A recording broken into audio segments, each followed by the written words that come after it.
শিকারী ও পাখি। একবার এক শিকারী ছোট্ট একটি পাখি ধরে ফেলল। পাখিটি খুব বুদ্ধিমান ছিল। পাখিটি শিকারীর খুব প্রশংসা করতে লাগলো যে তুমি এত বড় শিকারী, জীবনে অনেক বাঘ মেরেছ, অনেক ভাল্লুক মেরেছ, এই করেছ সেই করেছ। আমি একটা ছোট্ট পাখি, আমার ওজন 100 গ্রামও না। আমাকে খেয়ে তুমি কি করবে? আমাকে খেলে তো তোমার পেটের একটা কোণাও ভরবে না। তার চেয়ে বরং আমাকে ছেড়ে দাও। তোমাকে এমন 3টি মূল্যবান বাণী শোনাবো যা তোমার সারা জীবন কাজে লাগবে। এমনভাবে সে কথাবার্তা বলছিল যে শিকারীর মন গলে গেল, কারণ তেল পেতে সবাই পছন্দ করে। আরেকজনকে গলানোর সবচেয়ে সহজ উপায় হচ্ছে তেল। সে ভেবে দেখল, ঠিকই তো, এত ছোট পাখি খেয়ে কোনো লাভ নেই। তার চেয়ে শুনি পাখিটা কি বলতে চায়, হয়তো এতে আমার লাভ বেশি হবে।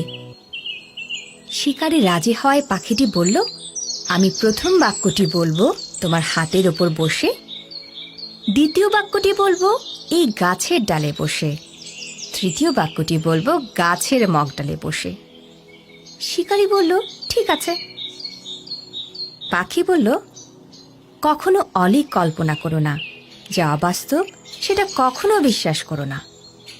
শিকারী বলল, খুব ঠিক কথা, সত্যিই তাই, কখনো অবাস্তব কথায় বিশ্বাস করতে নেই।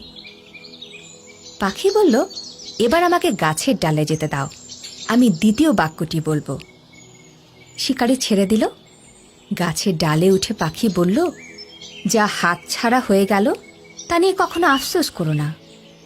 শিকারী বলল, এটাও ঠিক, যা আর আমার নেই তা নিয়ে আফসোস করা তো বোকামি। পাখি এবার মগ ডালে উঠল। শিকারী বলল, এবার তৃতীয় উপদেশটি বলো।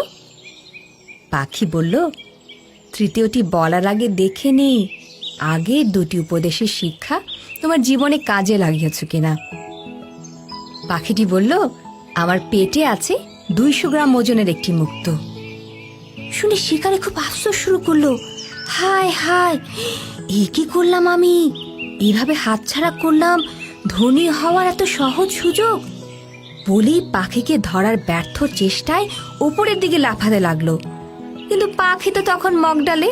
সে হাসলো, বলল, দেখো, আমি আগেই বলেছিলাম অবাস্তব কথা কখনো বিশ্বাস করো না। আমার ওজনই 100 গ্রাম, আমার ভেতরে 200 গ্রামের মুক্ত থাকবে কিভাবে? বলেছিলাম যা হাত ছাড়া হয়ে গেল তা নিয়ে কখনো আফসোস করো না, কিন্তু তুমি তাই করছো। তোমাকে আর কোনো উপদেশ দেওয়া অর্থহীন, কারণ অধিকাংশ মানুষের মতো তুমিও উপদেশ কান দিয়ে শুনেছ, কিন্তু তা থেকে শিক্ষা নাওনি। তোমার মতো বোকা ও লোভীদের কারণেই প্রতারকরা প্রতারণা করার সুযোগ পায়।